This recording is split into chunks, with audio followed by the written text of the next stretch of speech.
би хүүхдэд иврээд буцъя. Энд байж чадахгүй байна гэдэгт одоо бол би богонтаас насны эцэслээ эндээс явж чадахгүй гэдэг болсон энэ нутагт тассан хүн дээ. 1972 онд анх нөхөр маань богонтын цагдаа сэргийлэх ангид сэргийллийн хамгаалах эцэгчээр томилогдсон анх энд нүүж ирсэн юм аа. 72 оны 10 сарын 15-нд богонт тосгон гэж яригддаг гэсэн манай хотодод байрлаж хотодын одоо мод үлдгэлийн аж ахуйн Улаанбаатарын эрхлэгчээр би ажиллаж байлаа. Мод үлдгэлийн аж ахуйн Улаанбаатарын эрхлэгчийн ажлыг 2 жил гарan хийсэн.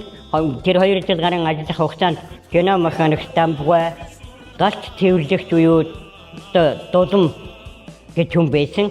Мөн одоо энд амьдарч байгаа Нямсран соёлын төв тэр үед Улаанбаатар гэж байсан. Улаанбаатарын цэвэрлэгч үйлчлэгчээр ажиллаж байсан юм аа.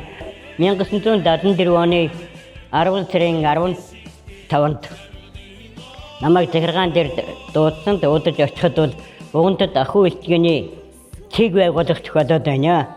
Цэгийн эрхлэгч гэж хүн хэрэгтэй болсон. Тийм учраас та цэгийн эрхлэгчээр ажиллаарай гэж нам захиргааны байгууллагаас даалгавар өгөөд тэгээд 72 оны 10 сарын 15-наас богонт тосгоны ахуй үйлчилгээний цэгийн эрхлэгчээр ажиллаад цэгийн эрхлэгч захиалга хүлээн авахч олгогч 3 хүний оронтойтой байгууллага. 1975 оны 2 сард цайд нарын зөвлөлийн тогтоолоор богонт тосгонд ахуй үйлчилгээний анги толгойчийн алтны үйлдвэр богонтын мод үйлчилгээний аж ахуй төвшиглээд заавал ахуй үйлчилгээний анги байх шаардлагатай байна. Энд олон түмэн одоо цуглаж ажиллаж амьдарч байгаа учраас заавал ахуй үйлчилгээгээр үйлчлүүлэх өргөн хүрээтэй байгууллага байх шаардлагатай болдог гэж ахуй үйлчилгээний анги байгуулагдсан.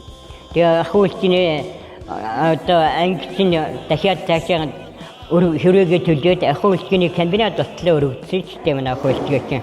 Манай богонт нутгийн одоо ястай нөгөө хөвчийн севстар гэж нэрлэхээр тийм сайхан байгаль орчинтой Монголд хаач байхгүй цэвэр агаартай уур амьсгалын цэвэр хөвч тайг ан антин бүхэл зүйл нь одоо жигдэрсэн газар шүү дээ.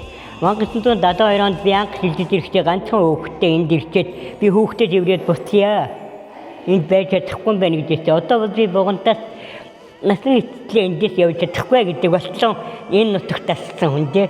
Одоо энэ нутагт эндэрч ажиллаж амьдарч байгаа улсууд чинь хэдийгээр газраас ирсэн ч гэсэн яг төрсэн ах トゥ шиг болтой ижилсэд тассан тийм сайхан газар шүү дээ.